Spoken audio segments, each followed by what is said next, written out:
后来今仔日蔡总统连任就职，总统的故乡屏东邦山凤冈村的祖厝，一透早就热闹滚滚。蔡总统的房仔内亲戚50好朋友烧圆仔，以办喜事的心情，用歌声甲传统乐器做伙来庆祝。大家拢真毋忘，刷落来这4年，总统会当带领台湾人走向更加美好的未来。透早，蔡总统故乡的祖厝，都充满着欢乐的气氛，亲戚好朋友拢来啊！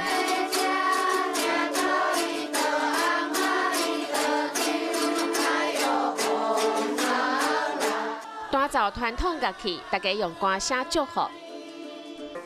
来，也有免费招待圆仔、甜料，用办喜事的心情共同迎接。干，加油！加油！总统连任的就职典礼，亲戚好朋友拢感觉足公平的。伫屏东邦山乡凤冈村巷仔内底，总统祖厝，大家斗热闹。礼拜责任，会当就职嘛，会当顺圆满。大家拢希望蔡总统阁刷落来4年，会当予台湾人一个更较好的未来。